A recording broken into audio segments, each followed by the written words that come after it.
Elvis Presley, the king of rock and roll, wasn't just a global music sensation. He was a man buried under FBI investigations, funeral mysteries, and untold tragedies that'll leave you speechless. From secret files to eerie events at Graceland, this is the Elvis you never knew. Think you know the king? Think again. If Elvis were here, he'd say, "Thank you very much for subscribing." Are you a real fan? Let's find out. Where all my brothers walk hand.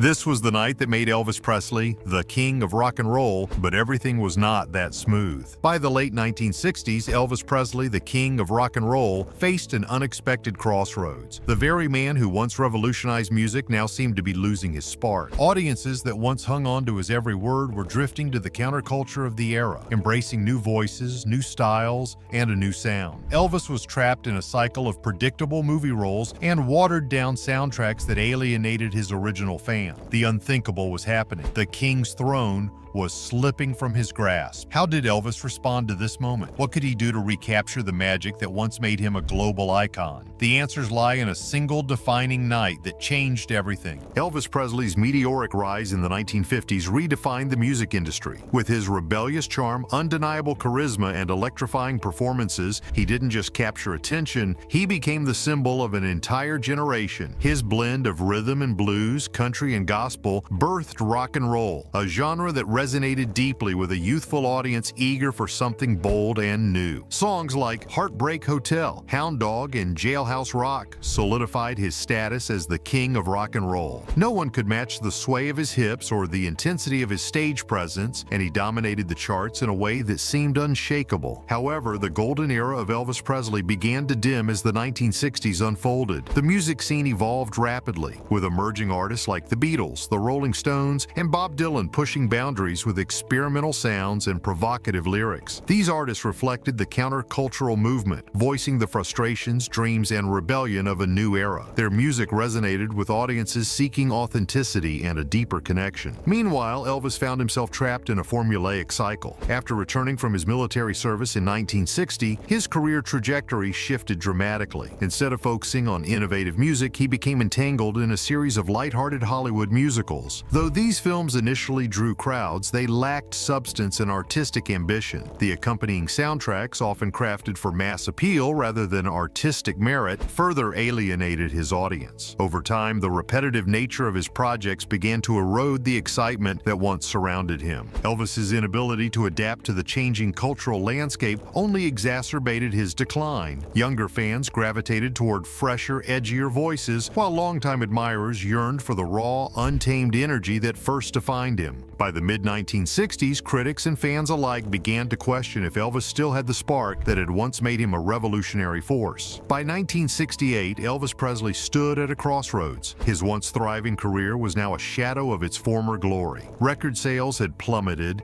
and the very fans who had once idolized him were losing faith. For a performer who thrived on the adoration of his audience, this shift was both professionally and personally devastating. Privately, Elvis was restless and deeply dissatisfied.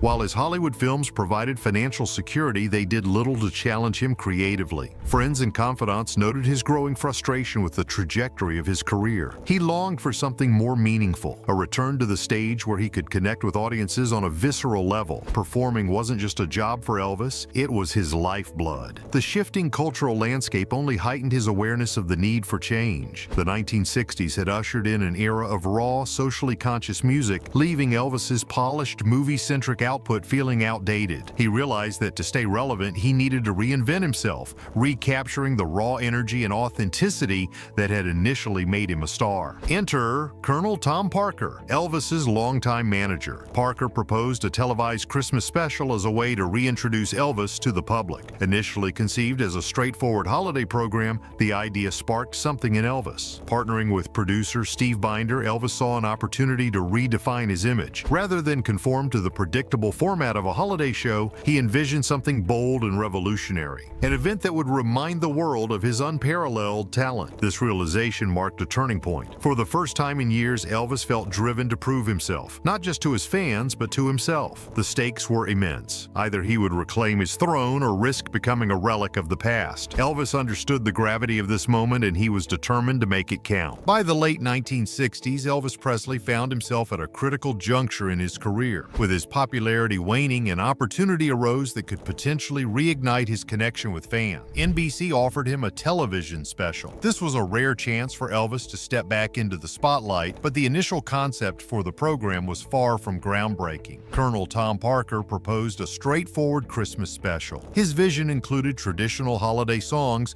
and a staged atmosphere that would do little to challenge the status quo of Elvis's declining career. Elvis had grown tired of being boxed into predictable roles. While Parker's approach aimed for safe commercial appeal, Elvis was determined to use the platform to reintroduce himself as a serious artist. He yearned to break away from the overly polished and formulaic image that had defined him throughout much of the 1960s. His goal was not just to entertain, but to remind the world why he had once been crowned the king of rock and roll. Enter Steve Binder, the producer and director of the project. Binder understood Elvis's desire for authenticity and pushed for a bold and raw concept. Together, they decided to strip away the unnecessary glitz and focus on showcasing Elvis's raw talent. Binder proposed segments that would highlight Elvis's charisma, musicality, and roots, including intimate performances where Elvis would connect directly with the audience. The shift in vision transformed the special from a forgettable holiday broadcast into something much more ambitious. It would be a show that celebrated Elvis's past successes while demonstrating his relevance in the rapidly evolving music landscape. This was no longer just a television special, it was a statement, a reclamation of his identity, and a chance to prove he still had what it took to captivate audiences worldwide. Once the concept for the comeback special was finalized, Elvis Presley devoted himself to the preparations with an intensity that left everyone around him amazed. For a man who had been criticized for coasting through much of the 1960s, this level of commitment was a revelation. Elvis understood that the competition was incredibly high. This wasn't just another performance, it was a fight to reclaim his career and reaffirm his legacy. Rehearsals became the foundation of this transformation. Elvis threw himself into every aspect of the preparation process, from vocal practice to perfecting his physical movements. He wanted every detail to be flawless, understanding that even the smallest misstep could undermine the impact of the performance. Those who worked with him during this period were struck by his focus and passion. He wasn't just going through the motions, he was working on himself with full determination and dedication. One of the most pivotal aspects of the preparation involved the sit-down segment, where Elvis would perform in a small, intimate setting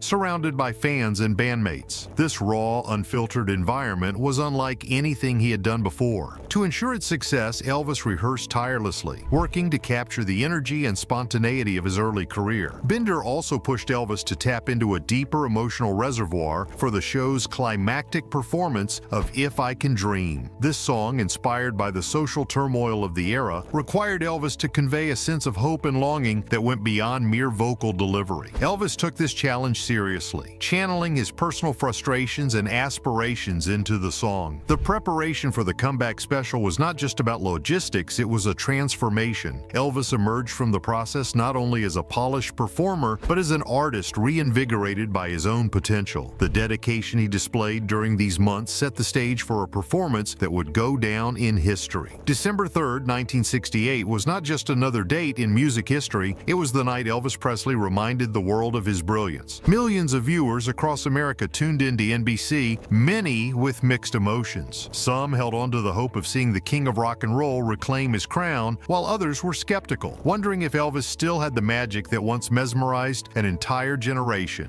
For Elvis, it was a pivotal moment, an opportunity to silence doubters and reignite the passion that had once set the world on fire. The anticipation was palpable as the program began, but all doubts were swept aside the moment Elvis took the stage. Dressed in an iconic black leather outfit that exuded confidence and charisma, Elvis made it clear that this performance was going to be unlike anything he had done in the past decade. Gone were the glossy, overproduced movie soundtracks and cookie-cutter performances that had come to define his career in the 1960s. This was a return to the raw, electrifying Elvis of the 1950s, the man who had shattered musical norms and sparked a cultural revolution. The special opened with a medley of his greatest hits, including Heartbreak Hotel, Hound Dog, and All Shook Up. Each note was filled with the same energy and grit that had made these songs timeless. Elvis moved across the stage with ease, his every gesture and expression captivating the audience. His voice, powerful and soulful, reminded everyone why he had once been called the King. This was not just a performance, it was a declaration. Elvis wasn't merely trying to entertain, he was reclaiming his place in the world of music. The black leather outfit, his confident demeanor, and his unrelenting energy symbolized his defiance against the idea that he was past his prime. The audience, both in the studio and at home, was left spellbound, realizing that Elvis wasn't just back, he was unstoppable. Amid the grandeur and spectacle of the 1968 special, one segment stood out as particularly intimate and unforgettable: the sit-down sessions. For this portion, Elvis stepped away from the spotlight's traditional staging to embrace a more informal, personal connection with his audience. Seated in a small, circular setup surrounded by his bandmates and fans, Elvis created an atmosphere that felt less like a performance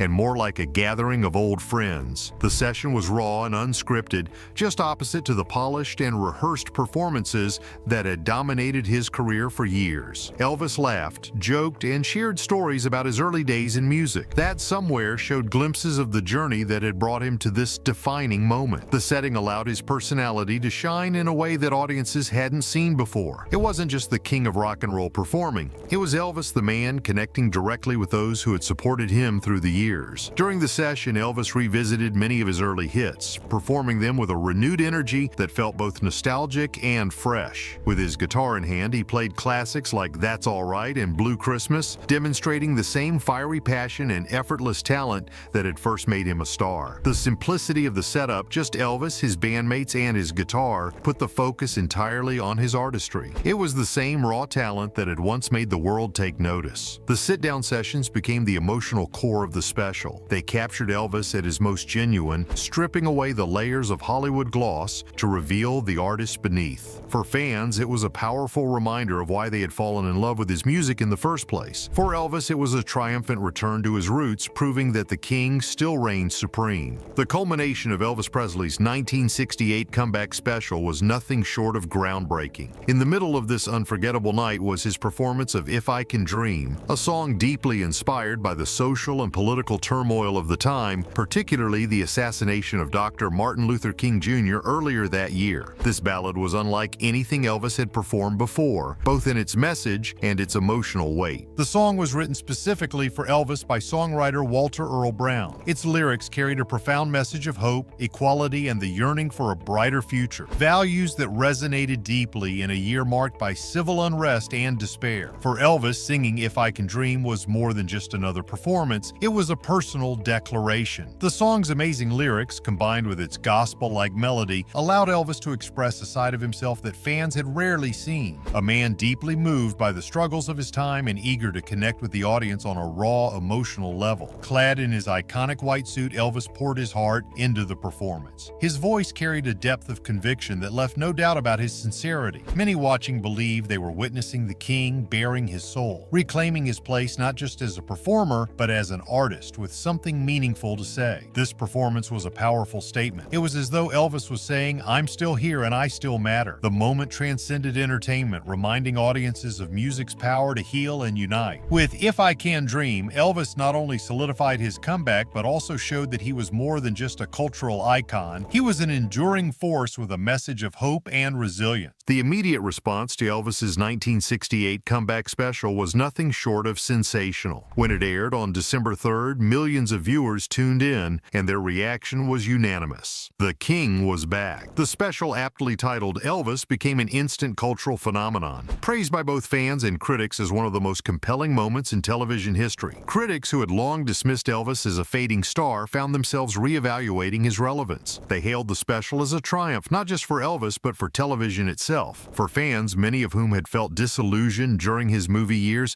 the special was a moment of vindication. It reminded them of the fiery, magnetic performer they had fallen in love with a decade earlier. Perhaps most importantly, the special reignited Elvis's career in ways that even he might not have anticipated. The success of the show led to a wave of renewed interest in his music. His next studio album, From Elvis in Memphis, would go on to produce some of the most iconic tracks of his career, including Suspicious Minds and and In the Ghetto. Beyond sales and accolades, the special restored Elvis's confidence as an artist. It proved to him and the world that he still had the power to captivate audiences and push boundaries. No longer was he just a Hollywood star singing formulaic songs, he had reclaimed his identity as a true musical pioneer. The 1968 comeback special didn't just save Elvis's career, it cemented his legacy. It demonstrated that even after years of struggle, the king of rock and roll still had the ability to inspire, innovate, and lead the charge. For Elvis, this wasn't just a comeback, it was a resurrection. The 1968 comeback special by Elvis Presley wasn't just a show, it was a turning point. Elvis was no longer without a doubt the king of rock and roll at this point. In the 1960s, new artists who made big waves and changes in culture pushed him out of the public eye. The special was more than just a chance to save a career that was on the verge of failure. It was about reclaiming the personality that had once electrified the world. Elvis had been stuck for years in a cycle of boring movie parts and uninspired soundtracks that didn't make him happy as an artist. Crazy music fans used to love him, but now they saw him as a shadow of the person he used to be. The show made it clear that Elvis was more than just a cultural icon. He was also a real artist with unmatched skill and unbridled emotion. It made people think of the things that made him famous in the first place: his lively energy, powerful voice, and captivating personality. The 1968 special also showed how strong Elvis was. For a man whose importance had been called into question, this wasn't an easy job. He had to be very brave to go on stage, knowing that everyone would be looking and waiting to see if he still had what it took. But Elvis didn't just live up to people's hopes, he broke them. The simple setup, his moving performance of If I Can Dream, and the honest closeness of the sit-down sessions showed that he could handle the feedback and give an amazing performance. Not only for Elvis, but for the whole music industry, this was a turning point. It was a lesson that real art doesn't depend on trends or time. The king took back his name,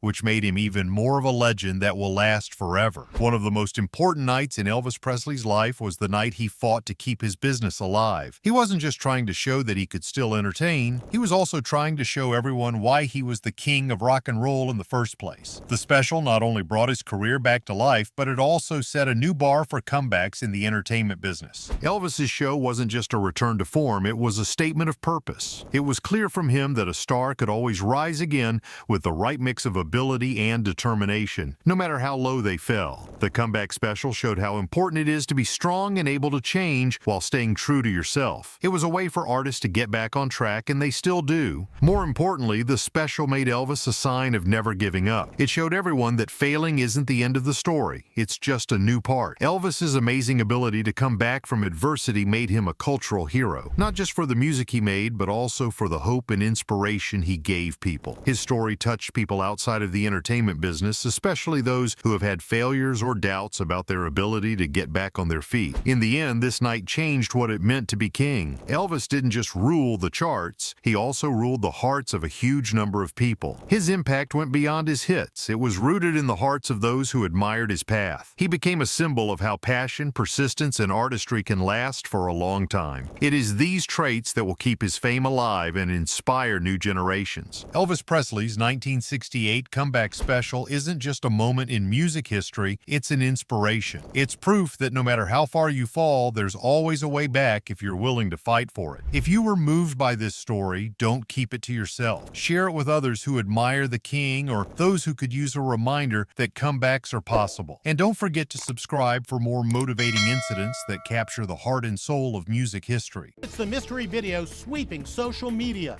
Is that really Elvis Presley? The tall man with white hair, a white beard, and dark sunglasses was seen visiting Elvis's Graceland estate on what would have been the king's 82nd birthday. On August 18, 1977, Graceland was no longer just a mansion, but the epicenter of profound grief, undying love, and eerie mysteries. Elvis Presley, the king of rock and roll, had touched millions of lives with his music and charm, and his untimely death left a void that seemed impossible to fill. Fans from all corners of the world gathered to bid him farewell. It created moments that were both heartwarming and mysterious. What happened at his funeral wasn't just a goodbye, there was a lot of love and a series of things that confirmed the king's legacy would live on forever. But what makes these stories unforgettable? The gestures of love, the shocking controversies, and the strange occurrences at Graceland. Let's dive into the heartwarming and spooky stories that happened during Elvis Presley's funeral. The grief that united millions. The morning of August 16, 1977 brought with it a shock that rippled across the globe. Elvis Presley, the king of rock and roll,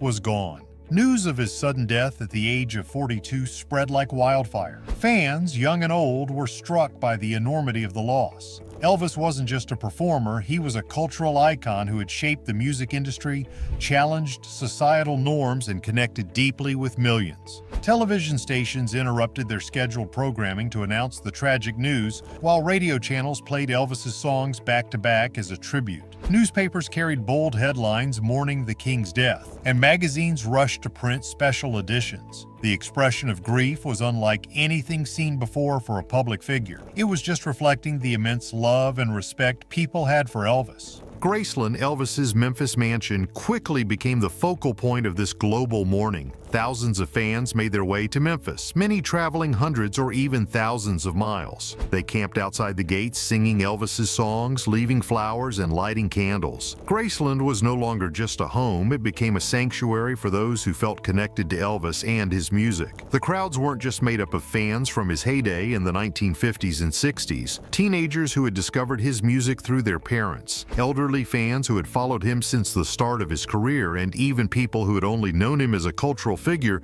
came together and shared grief. This wasn't just a personal loss for his family, it felt like the world had lost a legend who represented joy, freedom, and artistic brilliance. The days leading up to Elvis's funeral showed the power of music to unite people. The crowd outside Graceland became a community bound by sorrow but also by a shared love for a man who had profoundly impacted their lives. Vernon Presley's heartfelt decision. The passing of Elvis Presley was not just a loss to his fans, but a shattering blow to his family, especially his father, Vernon Presley. Vernon had already endured heartbreak when his wife, Gladys, passed away in 1958. Losing Elvis, his only child and the heart of the Presley family, plunged him into unimaginable grief. Yet in the midst of this sorrow, Vernon made a decision that would become a defining moment of the funeral. The original plan was for a private family viewing of Elvis's body. As the crowd outside Graceland swelled into the thousands, Vernon realized that Elvis's fans deserved a chance to say their goodbyes. Against the advice of some who believed a public viewing would be overwhelming, Vernon opened the gates of Graceland. Fans queued in the blistering Memphis heat for hours, winding through the estate's grounds to get a brief glimpse of the king one last time. Vernon extended the viewing hours multiple times, ensuring as many people as possible could pay their respects. It was not just a gesture of generosity, but also a reflection of the bond Elvis shared with his fans. This decision came at a great personal cost. Vernon, already suffering with immense sorrow, had to witness the grief of thousands of strangers. Yet he remained steadfast, greeting some fans and silently acknowledging their pain. For many, this act solidified Vernon's image as a father who understood the importance of Elvis's legacy, not just as a son, but as an artist who belonged to the world. By putting the fans first, Vernon showed that the Presley family valued the people who had supported Elvis throughout his life. It was an extraordinary act of grace in the midst of personal tragedy, ensuring that the world could bid farewell to the man who had given them so much. A father's sacrifice. For Vernon Presley, losing his son Elvis was an immeasurable blow. The man who had supported and nurtured Elvis from his humble beginnings in Tupelo to becoming the king of rock and roll was now faced with the heartbreaking task of saying goodbye. Amid his personal grief, Vernon made a decision that revealed his strength and deep respect for the connection between Elvis and his fans. The original plan for Elvis's funeral was to allow a small number of fans to view his body at Graceland for only a couple of hours. However, as the day approached, it became clear that this gesture would be far from enough to accommodate the sheer volume of admirers who had flocked to Memphis. The lines outside Graceland were endless, with fans standing for hours in the sweltering heat just to get a glimpse of the king for the last time. Vernon, despite his overwhelming sorrow, decided to extend the viewing hours. He understood that for millions of fans, Elvis was more than an entertainer. He was a symbol of hope, love, and connection. This decision wasn't made lightly. Vernon was already grappling with his own grief, yet he put aside his pain to ensure others could find closure. The extended hours gave thousands of fans a chance to pay their respects, turning what could have been a brief, impersonal goodbye into a deeply emotional and communal experience. For many, it was their way of expressing gratitude for everything Elvis had given them, through his music, charisma, and spirit. Vernon's sacrifice during such a profoundly personal loss showcased the Presley family's humanity. It was a moment that underlined the unique bond between Elvis and his fans, a connection that transcended the barriers of fame. This act of generosity left an indelible mark on those who were there, reaffirming Elvis's place not just as a performer, but as someone who truly belonged to the people. Colonel Parker's controversial presence. Among the mourners at Elvis Presley's funeral was Colonel Tom Parker, Elvis's longtime manager, and one of the most polarizing figures in his life. Parker had been instrumental in shaping Elvis's career, turning him into a global phenomenon. However, his actions during this somber occasion drew widespread criticism and left many questioning his motives. On the morning of the funeral, as Vernon Presley was overwhelmed with grief, Parker approached him with a stack of legal documents. These papers, as later revealed, were intended to secure Parker's control over all Elvis merchandise. The timing of this action was nothing short of shocking. Rather than mourning alongside the family or offering support, Parker appeared to be prioritizing his financial interests. Fans and observers were appalled by Parker's behavior. Many saw it as a blatant act of greed, exploiting Vernon's vulnerable state to protect his own business agenda. This incident added a layer of controversy to an already emotionally charged day. For some, it cast a shadow over Parker's legacy, reinforcing the perception of him as a shrewd businessman who prioritized profits over personal relationships. Yet there are those who argue that Parker's actions were not entirely selfish. By securing the rights to Elvis's merchandise, Parker may have been attempting to protect Elvis's legacy from external exploitation. In his own way, Parker was ensuring that the King's image and brand remained intact. Still, the manner and timing of his actions were undeniably inappropriate and left a bitter taste in the mouths of many. Parker's presence at the funeral remains a contentious point in the history of Elvis Presley. This is just the complexities of fame, where personal loss and professional obligations often collide in unsettling ways. For Vernon Presley, this added betrayal must have made an already devastating day even harder to endure. The alarming events start. As the funeral procession for Elvis Presley started, something strange happened that shocked almost everyone present there. As the people carrying Elvis's body were moving it to the van, a heavy tree branch snapped off and fell to the ground. There was no wind and the sky was clear. People who were there were shocked and confused by this strange, nearly supernatural event, which set the stage for more scary things to happen. People who were there said it was a strange moment. The branch's quick, seemingly random fall felt like a sign or omen. A lot of fans started to talk about their ideas, and some thought it was Elvis's ghost making himself known. The fact that the event happened while his coffin was being moved added to the mystery. Was this just a mistake, or was there more to it? After the event, fans and the media talked a lot about it in the days that followed. Some people thought that the fell branch was a sign of Elvis's lingering energy because of the spiritual link he had with his fans. Others thought it was just a coincidence, but the fact that there was no reasonable reason for it kept the mystery alive. The incident also added to the mystery surrounding Elvis's death. After the funeral, many people who went to Graceland said they felt like the king hadn't really left, like there was a clear presence. This single event on this day added a supernatural air to an already sad day, making the tale of Elvis Presley even stronger. One of the most talked about parts of Elvis's funeral is still the snapping of the branch, which represents the king's lasting link with his fans and the mysteries that still surround his life and death. The unexplained phenomenon at Graceland. Who could forget Graceland, the iconic mansion where the king of rock and roll lived? During Elvis Presley's funeral, it became the site of strange and scary events. Nancy, a maid who had worked at Graceland for years,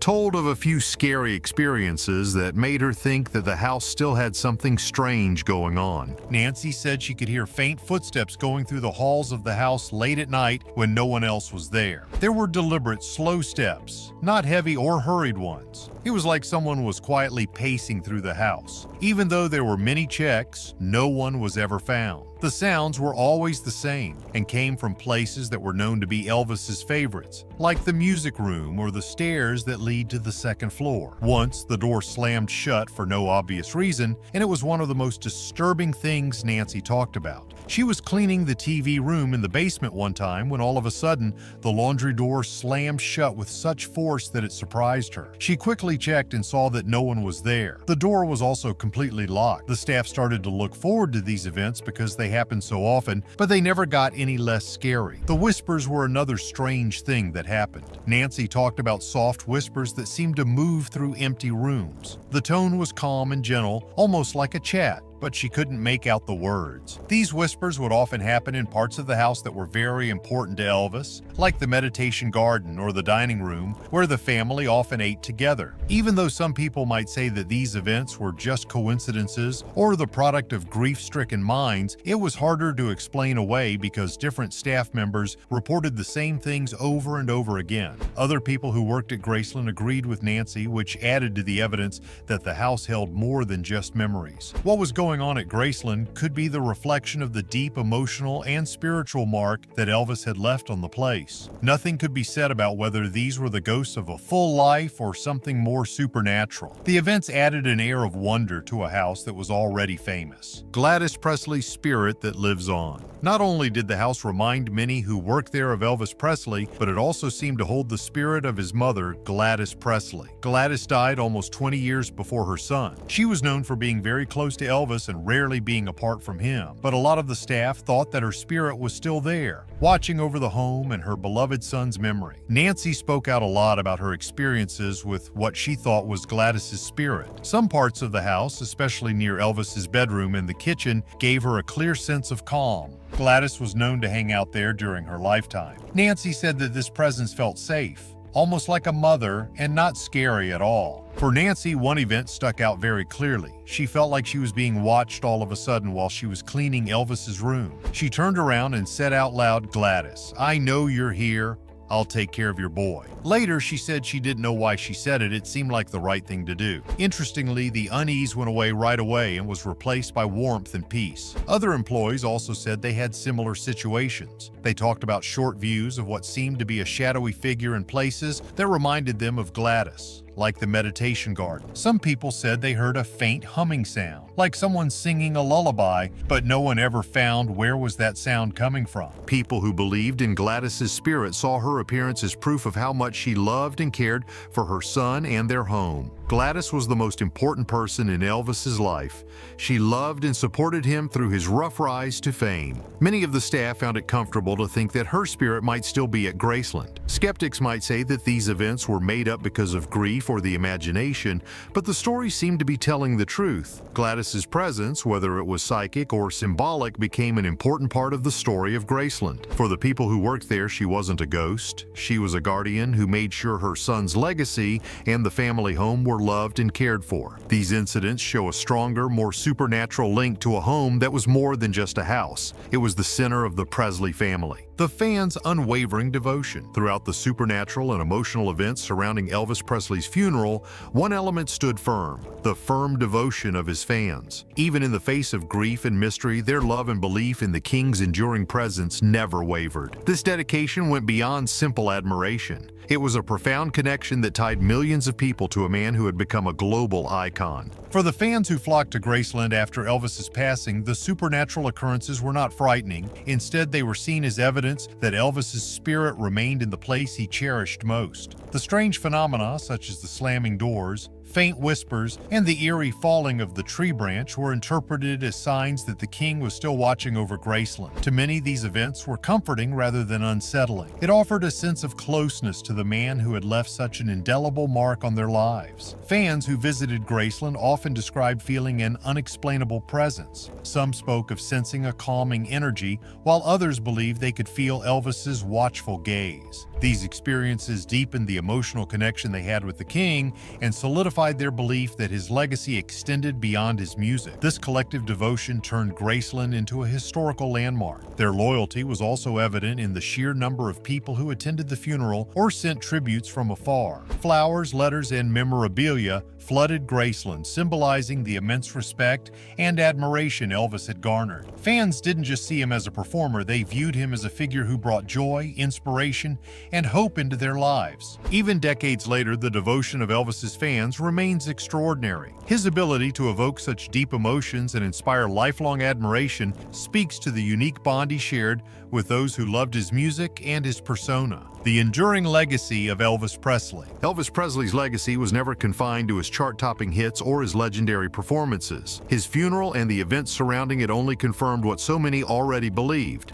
Elvis was more than a musician. He was a symbol of love, inspiration, and mystery. The stories from his final farewell illustrate how deeply he impacted the lives of his fans, his family, and even those who simply knew of him. From Vernon Presley's heartfelt decision to allow fans to grieve alongside the family to the strange and unexplained phenomena at Graceland, each moment added to the larger-than-life image of Elvis. The gestures of love, such as fans lining up in scorching heat to bid him farewell, highlighted the deep connection he shared with his admirers. For many, Elvis wasn't just a celebrity, he was a part of their lives, someone who had given them a soundtrack for their dreams and struggles. The mysterious incidents were seen by many as a sign that his presence lingered, a reminder that even in death, the King's spirit was unyielding. Fans and family alike found comfort in the belief that Elvis's bond with his home and his loved ones transcended the physical world. Elvis's legacy also lies in the way his story continues to inspire generations. Beyond the music, his life's journey, from humble beginnings in Tupelo, Mississippi,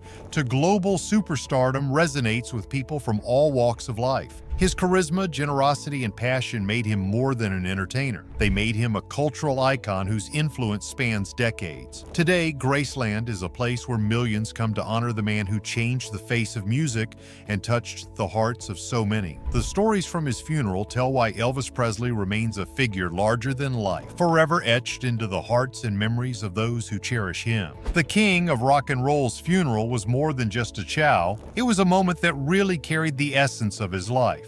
Love, dedication, and a touch of the extraordinary. Now it's your turn. What do you think about these stories? Do you believe in the supernatural events at Graceland? Share your thoughts in the comments below, and let's continue celebrating the legend of Elvis Presley. Don't forget to like, share, and subscribe to keep this conversation alive. Let's honor the king together. That was the night of March 26, 1976 in Memphis, Tennessee. The world knew Elvis Presley as the king of rock and roll, a man whose magnetic stage presence and soulful voice captured hearts worldwide. But what happened that fateful night revealed a side of him few had ever seen. When a tragic car accident disrupted the peace, Elvis Presley, against all odds, found himself at the center of a life-and-death situation. What he did next wasn't just heroic, it was unforgettable. How did a music icon become a real-life savior? Let's understand this incredible tale of courage, compassion, and the surprising depth of Elvis's character. For Elvis Presley, Memphis wasn't just a city, it was his anchor. During the 1970s, Memphis stood as a vibrant cultural hub in the heart of Tennessee, a place known for its deep ties to music, especially blues and rock and roll. While Elvis was recognized globally as the king of rock and roll, he chose to stay connected to the city where his journey began. Despite having the means to live anywhere in the world, Elvis cherished Memphis because it represented familiarity, comfort, and his roots. Elvis's connection to Memphis was deeply personal. He spent his formative years in the city, first living in modest circumstances and later acquiring the iconic Graceland estate, which became a symbol of his success. Graceland wasn't just a luxurious home, it was a reflection of Elvis's journey from humble beginnings to superstardom. This estate allowed him to remain close to the environment that shaped his identity. Memphis in the 1970s was a blend of tradition and change. It was a city still steeped in its rich musical history while evolving with the times. For Elvis, it was an ideal place to find balance amidst the chaos of his stardom. The city's streets, local haunts, and even its quieter neighborhoods offered a sense of belonging that no other location could replicate. Living in Memphis allowed Elvis to remain grounded. Despite his fame, he often interacted with locals, contributing to a strong bond between him and the community. This connection was mutual. Memphians viewed Elvis not just as a superstar, but as one of their their own. The city's energy and charm were integral to his life, shaping the man behind the legend. For Elvis Presley, Memphis was not just a geographic location, it was his sanctuary, a place where he could be himself. For all his fame and fortune, Elvis Presley sought solace in the simplest of activities, one of which was driving through Memphis late at night. These quiet drives became a cherished ritual. Somewhere it kept him to step away from the relentless demands of being an international superstar. In a world where his every move was scrutinized, these moments of solitude were invaluable. Elvis's late-night drives were more than just a means of relaxation, they were an escape. During these drives, the streets of Memphis became his retreat, a place where he could rediscover the peace that fame had taken away. As he cruised through familiar roads, he reconnected with the city he loved, appreciating its stillness and simplicity. These drives were a stark contrast to the roaring applause and spotlight of his performances, offering him a chance to reflect and recharge. Elvis was known for his love of cars, and his personal collection included some of the most iconic vehicles of his time. Whether it was a sleek Cadillac or another prized automobile, these drives allowed him to indulge in his passion for cars while soaking in the city's ambience. He wasn't just a superstar on these drives, he was a man enjoying the open road and the quiet beauty of Memphis at night. On that particular March evening, Elvis's decision to take one of his nighttime drives seemed routine, yet it would lead to an extraordinary event. As he set out in his car, there was no indication of what awaited him. For Elvis, these drives were a way to unwind, but on this occasion, they would place him in the middle of a situation that would show the world his true character. By seeking simplicity in his nightly drives, Elvis Presley revealed a side of himself that was deeply human, a man who valued peace, quiet, and the city that had always been his home. These drives show his grounded nature, telling us that even icons need moments of tranquility to connect with their roots. At that very moment, the loud screech of tires broke the silence of the Memphis night. It was a sound that cut through the silence and indicated that terrible things were about to happen. Soon after, the sound of metal hitting metal could be heard all through the streets. It was a loud, horrible crash that broke the peace of the city. In a terrible accident, two cars crashed into each other and one of them started to skid before it hit. The force of the crash sent broken glass flying in all directions,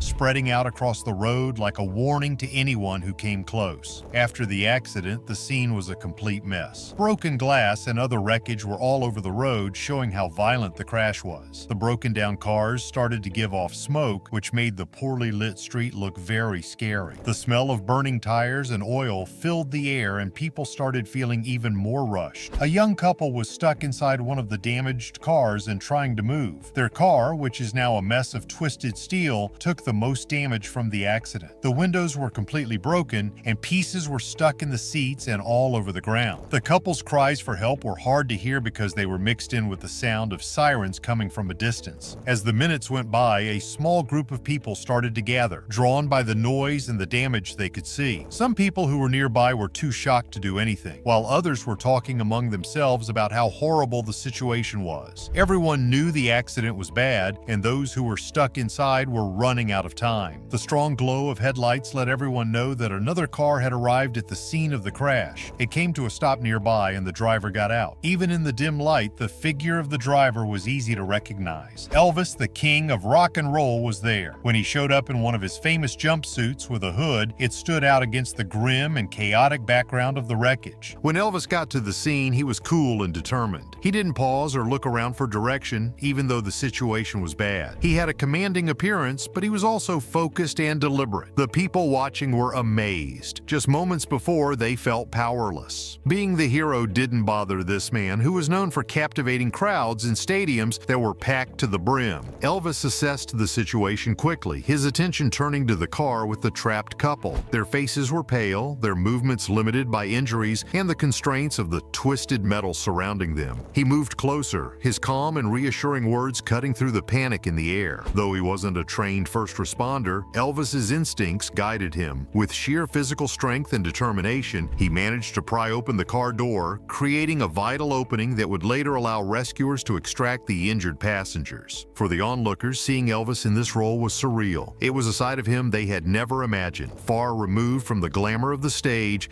and the flashing lights of fame. He wasn't just a celebrity that night, he was a man man of action, stepping up when others hesitated. Elvis's actions brought a sense of order to the chaos, ensuring the victims were attended to and the crowd remained calm. It wasn't like Elvis Presley was just watching that night. He jumped in to help right away. The scene in front of him was horrifying. Broken glass and twisted metal, and people stuck inside the wreckage of their car. Elvis acted calmly and determinedly, putting all of his attention on the people who needed help. As Elvis got closer to the damaged car, he quickly looked at what was going on. The crushed car was almost on fire, and the cries of people who were hurt could be heard over the noise. The scene called for quick and clear actions, which Elvis gave. He knew there wasn't time to wait for help when he saw the couple stuck inside. His reflexes kicked in as he carefully moved closer and around the broken things. Elvis worked hard to break the broken car door with his strength. It wasn't easy. The door was bent from the hit, which made it hard to move, but Elvis kept trying until he got it right. He finally opened the door just enough for the victims to get out, but it took a lot of work. The couple was in desperate need of help right away, and this one move saved their lives. During the whole thing, Elvis stayed cool and talked to the injured couple to reassure them. He told them he was with them and that help was on the way. It was amazing that he was able to keep calm in such a terrifying situation, especially since he wasn't trained in emergency saves. Through physically stepping in and taking charge, Elvis showed that his bravery went far beyond the stage. The things he did that night weren't because he wanted to be noticed. They were because he couldn't stand by and do nothing when other people needed help. People who looked up to Elvis Presley saw him at this very moment, and it changed their lives. As the king of rock and roll, Elvis was a legendary figure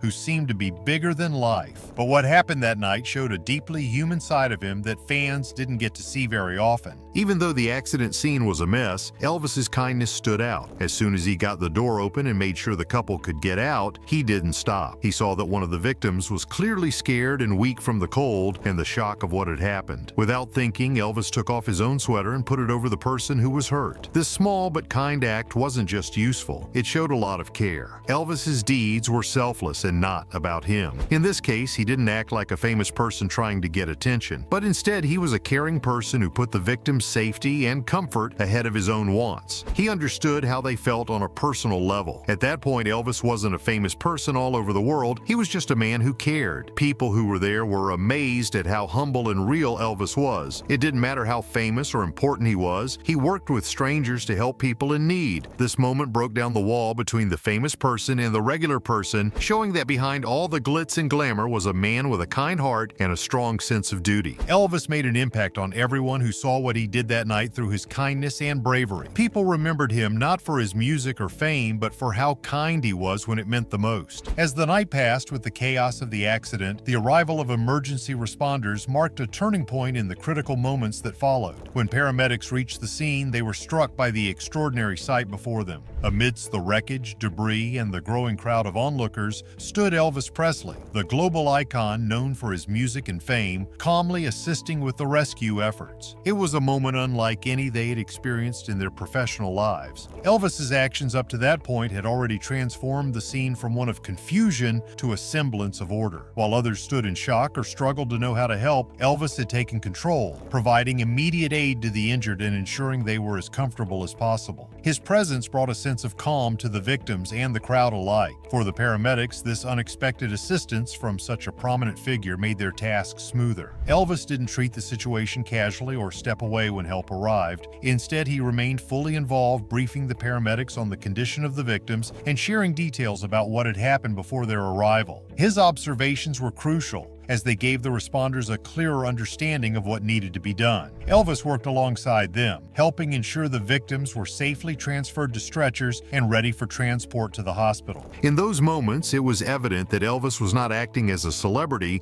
but as a deeply compassionate individual driven by the urgency to save lives. His commitment to staying until the victims were in safe hands demonstrated a level of humanity that deeply impacted everyone present. The aftermath of the accident wasn't just about the victims or the arrival of emergency responders, it was also about the dozens of onlookers who witnessed an extraordinary act of bravery and kindness that night. For the bystanders, seeing Elvis Presley, a man revered worldwide for his talent and charisma, step into a life-threatening situation with such resolve was nothing short of astonishing. As stories began to circulate among those present, the narrative became one of sheer admiration. People described how Elvis had acted decisively and without hesitation, devastation, throwing himself into the rescue efforts as though it were second nature. His fame and status as a music legend seemed inconsequential in that moment. What mattered was the courage and compassion he displayed. One witness, overwhelmed by the sight of Elvis at the accident scene, described him as an angel sent to us in our time of need. This sentiment was echoed by others who marveled at his willingness to get his hands dirty and focus entirely on saving lives. His calm demeanor in the face of such a chaotic and tragic event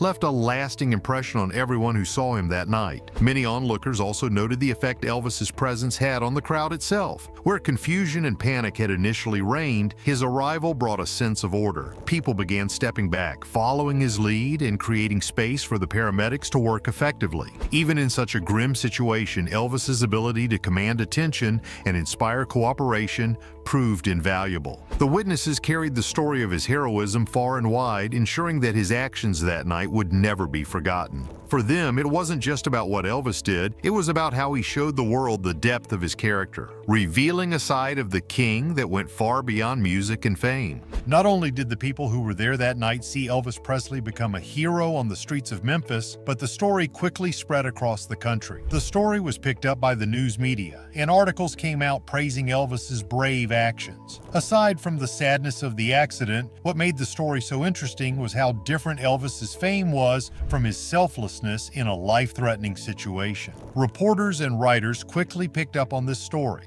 There were articles that talked about how Elvis left the bright lights of fame to become a real-life hero. They talked about how quickly he acted, how brave he was to help the hurt couple, and how calm he stayed during the chaos. For a lot of people, this was the first time they saw Elvis Presley as a person, not as the king of rock and roll. Fans responded right away, sending tons of emails and calls to radio and newspapers to show their support. This wasn't the Elvis they had seen on stage or heard on their records. This was a real person, someone who could make decisions when others were unsure. The news stories were very interesting and showed that Elvis's fame didn't keep him from knowing how important life is. Not only was he a star, but he had also shown that he could have an effect on people outside of music. The coverage went beyond what was in the news. At the time, it led to conversations about the duty of celebrities, and many people praised Elvis as a good example. Some stars were known for being distant, but Elvis showed that fame didn't have to separate people, it could bring them together. Not only did this event solidify his image as a performer, but also as a kind person.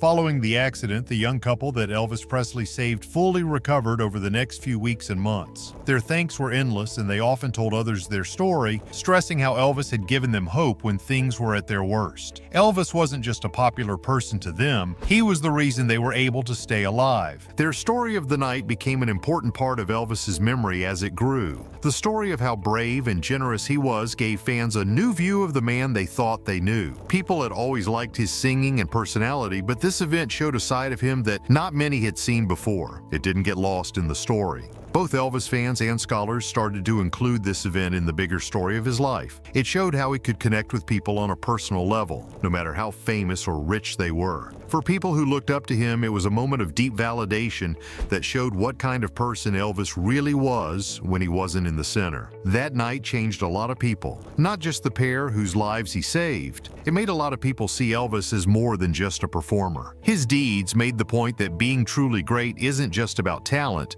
but also about how you handle problems. Elvis's impact was already very big, but this event made it even bigger and more complex. He wasn't just the king of rock and roll, he was also a man who did things and cared about others. This part of his life is still a lesson that anyone, even the most famous person, can make a difference by just being there and choosing to help when it's most needed. The story of Elvis Presley's heroism on that fateful night is a powerful reminder of the human capacity for kindness and bravery. It showed that even the biggest stars can shine brightest in moments of adversity. What are your thoughts? Share your opinions in the comments below, and don't forget to like and subscribe for more stories that reveal the human side of your favorite icons. Let's keep celebrating the legacy of those who inspire us both on and off the stage. A woman has been charged and arrested with trying to defraud Elvis Presley's family in an illegal scheme to try to sell the singer's Memphis, Tennessee estate, Graceland.